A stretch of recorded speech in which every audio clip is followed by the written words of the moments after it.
Nothing in this podcast or on our website should be construed as medical advice. Consult your healthcare provider for your individual nutritional and medical needs. The information presented is based on our research and is strictly that of the author and not necessarily those of any professional group or other individual. Hi, I'm Sue Becker from Bread Beckers. Welcome to Sue's Healthy Minutes. I'm so excited you've joined me today, and I hope this episode encourages you and allows you to find the answers you have been praying for the health of you and your family. Today on Sue's Healthy Minutes, I have another email to read to you with yet another. It's the bread story. I never tire of hearing your stories, so please keep them coming. This particular email is from Rachael Cochran, and I'm reading her and her young daughter's story with her permission. So here is her email that she sent to me. Hello, Sue. It has been my hope to reach out to you for quite some time now to tell you our bread story. While many members of our family have seen some amount of benefit from fresh milled flour, my oldest daughter, who is now 11, has been most benefited. I do apologize in advance for the great detail I'm about to go into. I'll do my best to keep it to the point. Since the time Landry was still a baby and just beginning to branch out from breast milk, she had always had signs of gastrointestinal issues. I really just brushed most of her issues off as normal baby blowouts. With her being my first, I really had no knowledge of what normal bowel habits were for babies and toddlers. Her stools were always loose and very acidic. They would instantly cause her bottom to bleed the second she would go in her diaper. We went through so much diaper rash cream. Her diapers often couldn't hold her stools in. I cannot tell you how many outfits I just threw away because the messes we would have when out in public at the frequency we experienced them were just not worth keeping. Her tummy was always bloated and distended. Always. Occasionally, I would wonder if there was something I should be concerned about and would ask our pediatrician at our routine wellness checks.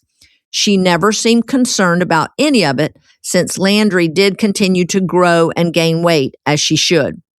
Once she reached the age that she could walk and talk, she began coming every morning to my room as soon as she would wake, complaining of horrible tummy pains. I can remember her rolling on the floor from the pain. This was every morning without fail. Looking back, I wonder why even more now, red flags weren't everywhere for me. But sometime throughout the day, the tummy complaints would fade and we would continue as normal, only to, once again, the next morning, start it all over again. During these years, she would also, about every 3 months, wake up and vomit. We always assumed she had caught a tummy bug and went on with life as usual when it subsided. It was around age 5 when things began to intensify. The loose stools and stomach pains continued, but the morning bout of vomit began to increase to about once a month. She would wake up, throw up every 15 minutes until about noon, and be fine with a full appetite for the rest of the day. This went on for a few months. When I began to notice a pattern, I called our pediatrician's office to see if we should come in to have her looked at. They didn't feel we needed to and said she was just catching viruses. It eventually began to increase to about once a week, and at its peak, increased to every 4 to 5 days. I began to get very concerned. I called and informed our pediatrician that this was not normal and scheduled an appointment to see her in person. The day we went in for that visit, I was honestly baffled.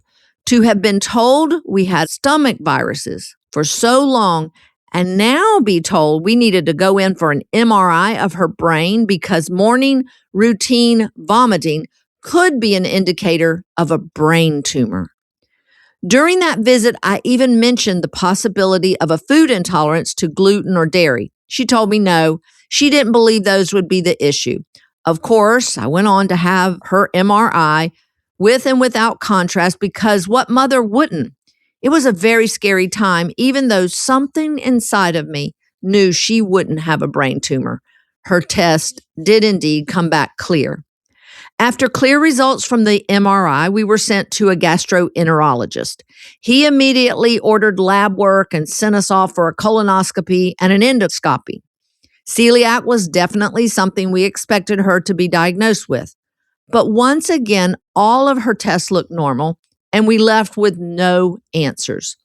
Finally, my motherly instinct kicked in, and I did what I wanted to do in the first place. Before all the tests, I removed gluten and dairy from her diet. All symptoms went away. All the throwing up ended immediately.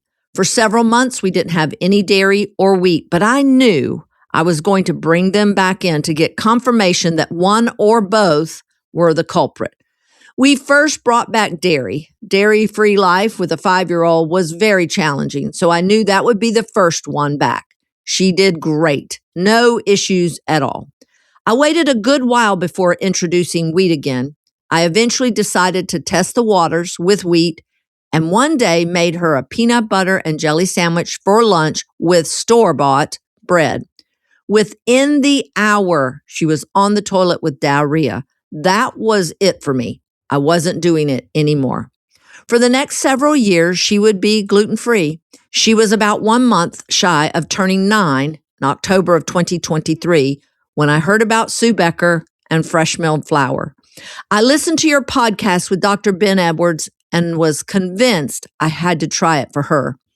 At this point, our entire family was gluten-free. My son had been having similar issues as my daughter, although not as extreme. And when we cut the store-bought wheat for him, all of it went away. Thankfully for me, when I discovered fresh milled flour, it was right before the fresh milled boom, and I was able to order my mill the day I heard your podcast. A few days later, my mill arrived and I got a bread machine. I'd like to say we eased in slowly and only had a small amount of bread at first, but we didn't. We went all in. I did even expect some amount of tummy issues since she hadn't had any wheat in nearly 4 years. She had 0 issues, not a pain, not a loose stool, absolutely nothing. I knew then there had to be something to this. She now eats all the fresh milled goodies, bread, cakes, cookies, muffins, everything. She has no issues at all. Something interesting to note. We have had 3 incidences of accidentally getting conventional wheat over the last few years. Landry is very good about asking when given foods outside of our home if they are wheat-free. However, one Saturday last year at a church event, she was given a store-bought Jewish flatbread. The person giving it to her truly didn't know, and they thought it was gluten-free. The next day, she had stomach pains and was so sick, near to throwing up, that she had to stay home from church. Oddly enough, about 2 weeks later, she got an organic fruit snack that none of us knew contained wheat and woke up to the old routine of vomiting every 15 minutes until noon, just as she did many years ago. The last accident of getting bread that was not fresh milled happened in January of this year.